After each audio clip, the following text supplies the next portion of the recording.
Welcome to the Bucket Plan on Demand, a podcast for financial advisors based on the best-selling book and process that simplifies financial planning. Hear from skilled industry professionals and special guests each episode that will help perfect your approach with clients and your results. Hello, everyone, and welcome to the Bucket Plan on Demand. I'm your host, Dave Alison, and I've got a wonderful guest today in Dr. Apollo Lupescu. Apollo has worked with Prosperity Capital Advisors hand in hand now for, what's it been? Probably 13 years. And Right. He's been such an unbelievable resource to, I know, myself, as well as our investment committee, and all of you, a lot of our advisors who have been able to tap into a lot of the training. He does a quarterly town hall meeting with all of our advisors where he talks about what's going on in the markets, recapping the prior quarter. We actually have one of those tonight to talk about Q1 of 2024, obviously a good quarter for the market. So I'm looking forward to hearing your thoughts later tonight. But Apollo, thanks for jumping on our podcast today. Always a pleasure. Thanks for having me. And I look forward to every quarter to have our session. So thanks for having me. Absolutely. Well, Apollo, in today's episode, what I really wanted to do was give our advisors some communication framework around the election. And again, I thought of no better person to help our advisor with communication than you. Somebody who I know Dimensional has kind of looked at you as like the master of communication and being able to articulate their investment framework. But I think it's not just Dimensional's investment framework. You do such a good job at unpacking current events, things going on in the stock market, things going on in the economy, and being able to translate that into information that our clients can actually understand to put their mind at ease. And we all know we are heading into a very uncertain political environment. I think we have a little bit more clarity on who's actually going to be running for president now, of course, with President Biden kind of defending the position and President Trump coming back in to seek re-election.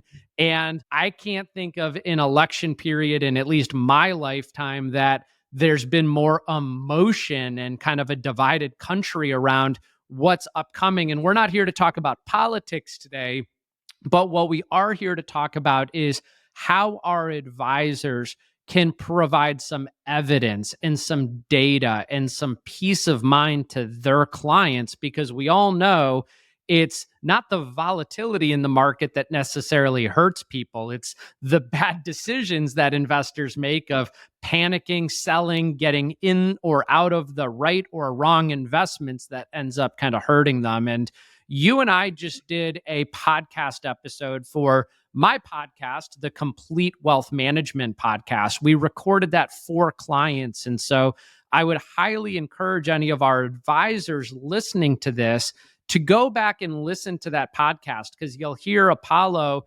use some communication and framework around how he would and I would position this with clients. And so that's a resource for you. We'll put a link to it in the show notes for this podcast. But Apollo, I know you're speaking about this all over the country right now and to thousands of financial advisors. Mind just sharing some perspective on kind of your thoughts on the matter and some of the conversations that you're having?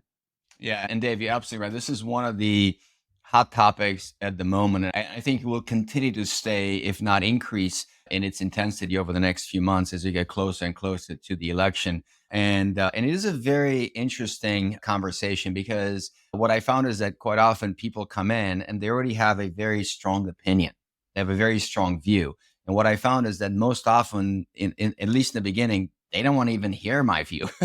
They just sometimes want to vent. So what I encourage advisors in, particularly when it comes to these conversations, two things. One is it's worth going back and asking a few questions. So when somebody comes about politics and so forth, to just even start with a very basic question.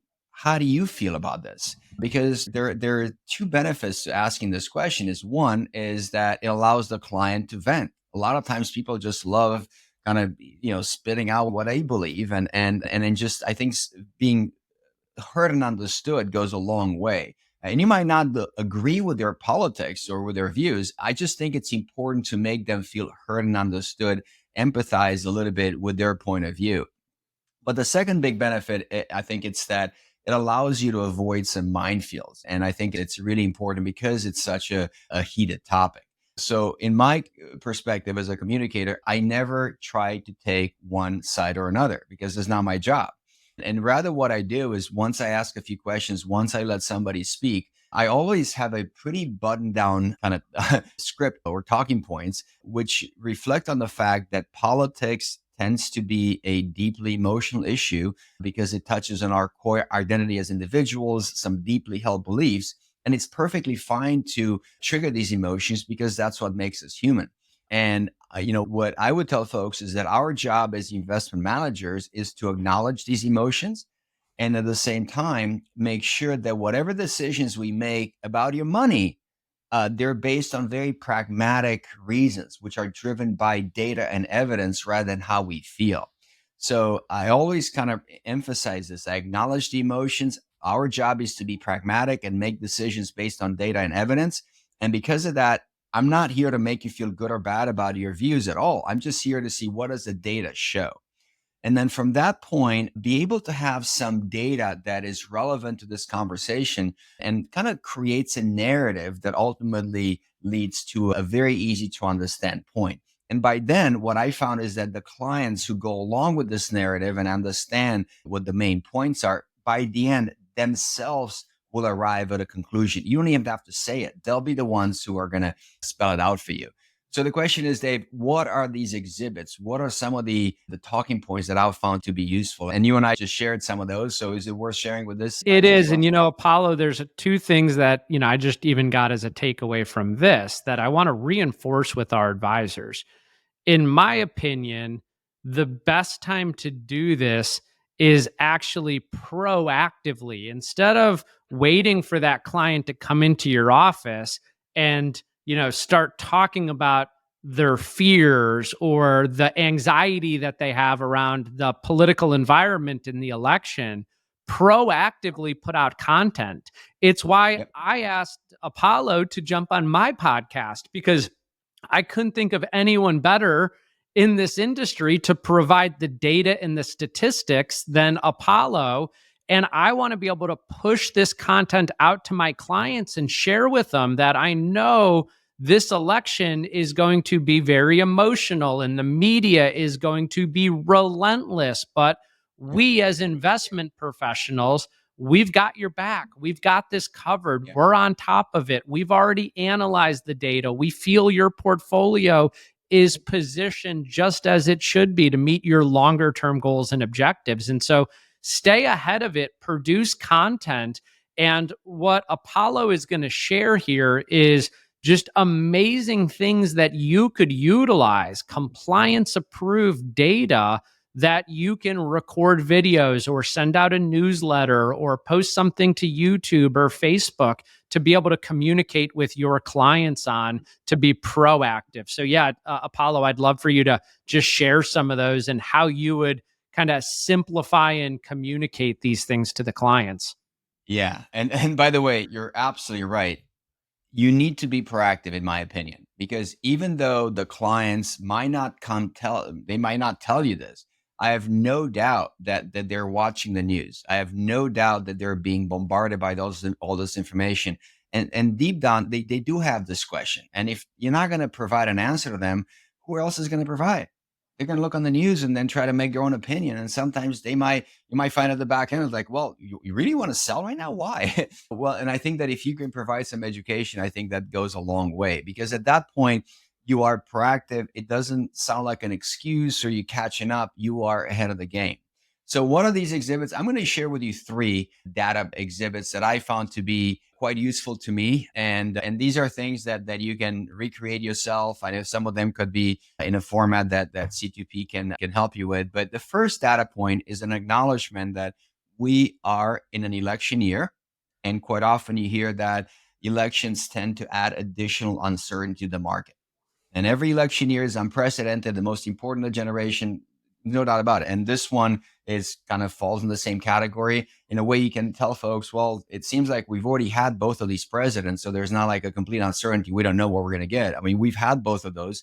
So the question is now, if you look historically, is there something to be wary of because we are in an election year and there is additional uncertainty in the market? So that's the first exhibit that I look at. Being an election year, how much uncertainty does it create? And does that translate into a negative outcome for investors? That's the first question. So when I looked at this, we have good data into the S&P 500 going back to 1926, and it's almost 100 years of data. We have had 24 different presidential elections. So we have plenty of data points to look and say, what do we see in these election years?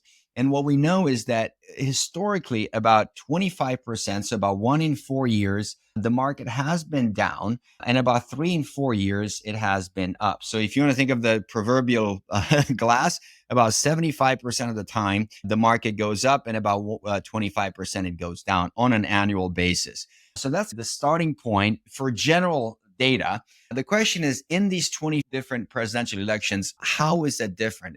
Does it turn out that we have more negatives, or what does it look like? And when you sort out these 24 years, what's interesting is that you see that 4 out of the 24 years, the market dropped. So there is a negative return in the market in that election year. And what it also means is that 20 out of the 24, the market actually went up in an election year. So being an election year, it seems that somehow it's a little bit better statistically than not being an election year. So election years, instead of adding additional uncertainty, it seems that they typically tend to go up more than the market historically has done. Not to say that's going to be the case this year, but the point being that election years don't seem to be anomalous signs for the market. In 20 out of 24, the market went up in an election year. I'm not seeing a big reason to be scared here of an election year, but we did have 4 years when the market did go down. So is there something that we can learn from exploring these 4 years in more detail? So the first one was 1932, and it was Roosevelt versus Hoover, and we did have an election year. It turns out that there was also the year of the Great Depression. So what might have mattered more for the market, the election or the fact that we're in the Great Depression? And then 8 years later, once again, election with a negative return in the market. But 1940 was just a few months after Germany invaded Poland, and it became obvious that we are moving towards a world war. So yes, we had an election with a negative year, but we also had World War II going on. And then 6 years later, we did have Bush versus Gore. The market dropped, and there was uncertainty, the Chad and the Supreme Court. Now, there was also the year when the dot-com started to go bust. So yeah, you had the dot-com bust or an election. What might have driven the market down? You tell me. And then obviously in 08, when Obama and McCain had their contest, we also had the great financial crisis. So what's really interesting is that you look at the history of elections and the markets. The overwhelming majority of the time, the market does go up. And in the years when the market did go down, there seemed to have been something a lot bigger going on in the world at the time rather than just the election itself. So when you look at data, particularly when it comes to this idea of being an election year, should that be scary for investors? The answer is absolutely not. We don't see any evidence that election years tend to be so problematic for the stock market. So that's the first exhibit that I look at, which is the stock market during election years. So that's the first exhibit. Again, doesn't seem to be any evidence that we should be really afraid of the election as being a negative, ominous signs for the market. The second one is looking at presidents. So I want to know from a data perspective, what can we learn if we look at different presidents, their policies in terms of how the market behaves? And, what I use is for my own liking is my lifetime. I'm born in 1969. I'm about to be 55 soon enough. And what I wanted to know is, the long-term average, the annualized return has been about 10% per year. That's the annualized return during my lifetime in the S&P 500.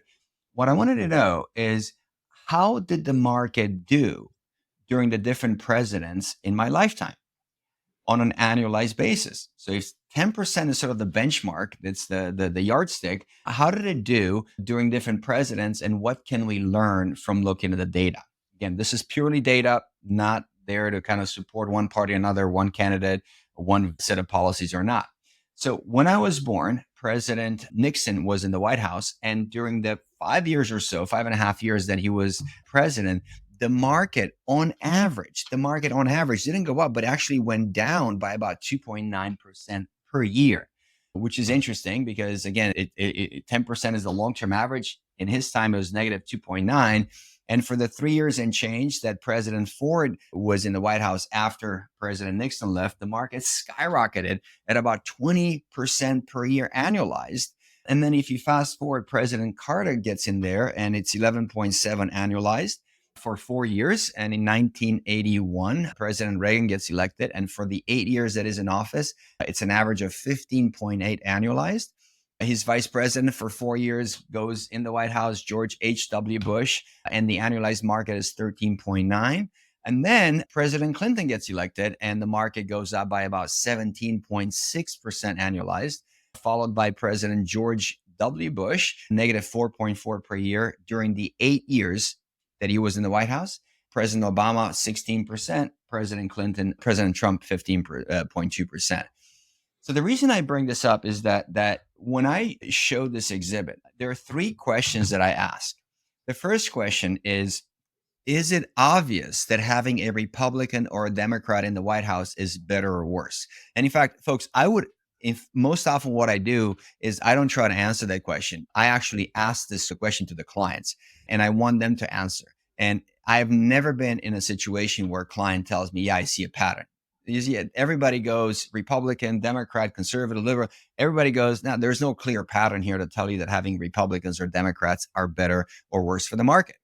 The second question that I have is it even fair to assign credit or blame for how the market does? And here I look at President George W. Bush because one can look and say he was terrible for the markets.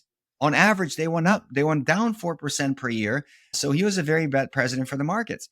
When in fact, President George W. Bush cut taxes to dividends, long-term capital gains, very business friendly, and yet the market dropped. So should he get blamed for the market performance? And the answer is absolutely not. He walked in just as the .com was going bust, something he had nothing to do with. 9/11 happened 9 months into his term, and he walked off at the very bottom of the financial crisis. So should he get blamed for that? I don't think it's fair. On the other hand, President Clinton walked in just as the .com was taken off, something that I'm not sure the White House had much to do with. And talking about market timing, left just before it went down the other way. So again, I don't look at this data to say clearly having a Republican or Democrat is better or worse, that we should even assign credit or blame. But there are people who are saying, well, certainly the policies of the president matter. And here, a lot of folks are pointing to President Reagan because for the 8 years or so that he was in the White House, that there were a lot of policies driven towards economic growth. You had tax cuts, you had business incentives, and so forth. So in that respect, you can say, yeah, he was a very good president for the markets. And the markets for the 8 years that he was in office, they had a very nice growth, about 15.8%, which is really nice relative to the long-term average of about 10%. Now, I also know that at some point not too long ago, when President Obama got elected, people are really concerned that he is not focused on business. He never made markets or tax cuts or businesses as the main priority. And because of that, there was a concern that somebody who comes in with priorities built around social programs might not be good for the market. There are going to be some socialist views, the way they said it and all that. So there's a lot of concern around there. And the question is, well, what if you have this president that's not business focused, but priorities are around social programs, and his signature accomplishment is Obamacare, which has to do certainly with healthcare in society. And what's fascinating is that if you look at the 8 years that President Obama was in the White House, the markets went up by about 16%, which is pretty much virtually identical to President Reagan. So having somebody who's focused on business or somebody who's focused on social programs doesn't seem to be a driver of the market performance. And Dave in the podcast made some phenomenal points. So maybe I'll let you do that because you made such a great point around, what if you decided to get out because you're afraid and you miss 16% per year? That's a big number. And what does it actually mean to your wealth? I think, Dave, you had a great perspective on that. Yeah, definitely. And I think, we all know as advisors, sometimes clients can get lost in the numbers of percentages and basis points and annualized return. And so I always like to talk about kind of the impact of their wealth. And I think, we all know the rule of 72 for some really quick math is that if you compounded at a 16% annualized rate of return, you double your money in about 4.5 years. And so I talk about this as table stakes. I mean, if you're speculating and investing on a whim or on your emotions, and you're kind of in the red and the candidate who's going into office is in blue, and you want to cash out because you think they're going to turn the country and the market to kind of hell in a handbag, and you miss out on that 16% compounding return. You miss out on the opportunity to double your wealth, or vice versa. If you're in the blue camp and the incoming president is in the red camp, and you cash out and want to get all your money out of the market and move to Canada and do all these other things, it's 16% doesn't sound as impactful as you would have lost the opportunity to double your money, to double your retirement savings. If you had $250,000, you missed out on $250,000 of market return. If you had $1 million, it costs you $1 million in market return over that 4.5 years or so. So just kind of a really impactful way to frame it and, put it in a perspective of account balances to these clients. And I love that perspective. Make it real to them and tie into the emotions of how would you feel like you're not going to feel great if you're a Republican and a Democrat wins. Yet at the same time, you're better off staying in the market. So there are 3 exhibits we talked about. First, the data points, the what happens in a market during the election year. We saw no evidence that you should make a move with your money. The second one was around presidents, the annualized returns. And then looking at they should receive credit or blame, impact of policies, or the fact that they're a Republican or Democrat. Again, no evidence to suggest that you should make a move with your money. The third exhibit, the third data point, is a little bit more comprehensive because folks are saying, well, it's just not all about the president. We also have a Congress. There are laws coming out of there, policies coming from Congress. So certainly that matters. And it turns out that if you look at times when a Republican president is working with Democrat in Congress, then he kind of starts splitting hairs. I don't have any, but the point is that it's kind of hard to disentangle and say, what's the impact of one or another? And yet in 2021, there was a very interesting situation that provided for a natural case study, because in early 21, the 2 Senate races in Georgia were won by the Democrats. So at that point, the Democrats had full control of the government in DC. They controlled the White House, the Senate, and the House. And in my mind, there was a natural experiment, not just how the market does during Republican presidents or Democratic presidents, but what if you look at times when the entire government in DC is controlled by a single party, something that's sometimes called unified government control. So what if you have now this case study when you look at times when the Republicans fully control the agenda in DC, compare with when the Democrats control the agenda in DC. And then at that point, you can maybe make a more informed decision of the impact of a party on the market. Because again, at that point, you're not splitting hairs anymore. They control everything. So the data that we looked at was quite interesting, because going back to the 1920s, when I ran the experiment in early 21, well, what I found is that the Republicans actually had this unified government control for about 13 years. So 13 out of these 90 plus years, the Republicans controlled the White House, the Senate, and the House at exactly the same time.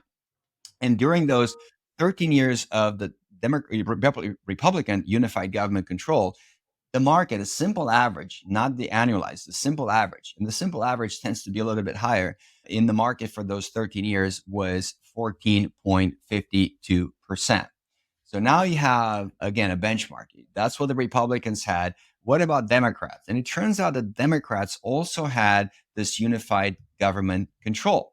But instead of having it for 13 years, they had it for 34 years, a lot longer. So the question is, how did the markets do during the 34 years of the Democratic government control, unified government control? And I know this is a very sensitive number, because some people can read into that as well. You're trying to promote one party or another. So I want to be very careful that I'm just letting the numbers talk. It's not my opinion. It's not my views. And I would always preface it to a client like, this is just the data. And because I felt that this is such an important number, I also ran it by the PhDs in the research group. So make sure that they looked and they double checked. And when he ran the numbers, it was pretty consistent. So we didn't have to worry about that. But what's fascinating is that if you look at the 34 years of the Democratic unified government control and you average it out for those 34 years, the market went up by 14.52%. It is identical It's to unbelievable. unbelievable, identical to the second decimal. It's incredible. And Wow. what's fascinating is that whenever you hear people talking about the Republicans or the Democrats being better or worse for the markets, that's just emotions talking, because there's nothing in the data, nothing of all the data, there's nothing to suggest that one should make a move with their money because of politics and who's in control. And I think, to me, this data point at just looking at total government control by one party or another, and to be identical to the second decimal, really tells a very powerful story. Don't let emotions skew your perspective on investing, because it distorts it. It makes you believe one thing or another. When you look at the data, nothing of that nature. And that's kind of our role.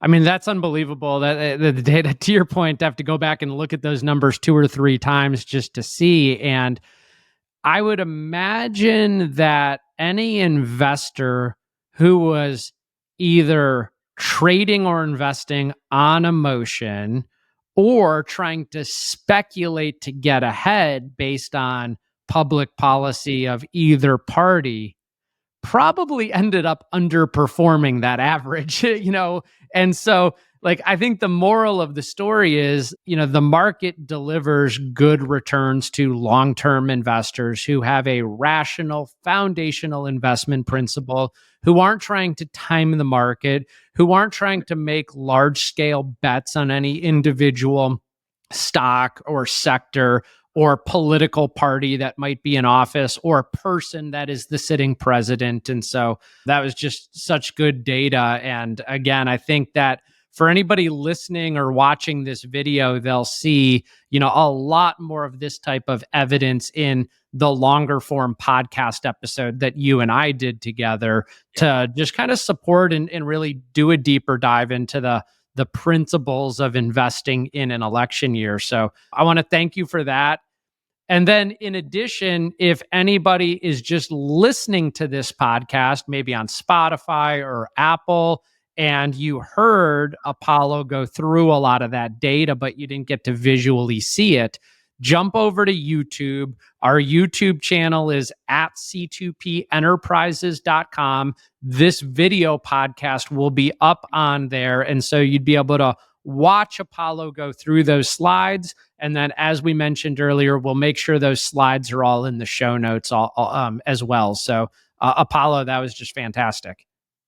Well, thanks so much again for having me. And every time I look forward to talking to you. It's awesome. Awesome. Well, again, if you have any questions, please don't hesitate. Reach out to our team at C2P. If you are not with C2P, talk to one of our business development team members. We are continually putting amazing content, resources, and education in front of our advisors so they can continue to enhance the lives of the clients that they serve. And Apollo, we can't tell you how we appreciate the relationship, partnership with Dimensional Fund Advisors and your commitment to helping our advisors continually get better. Same. Thank you so much for the trust and the partnership, and look forward to the next one.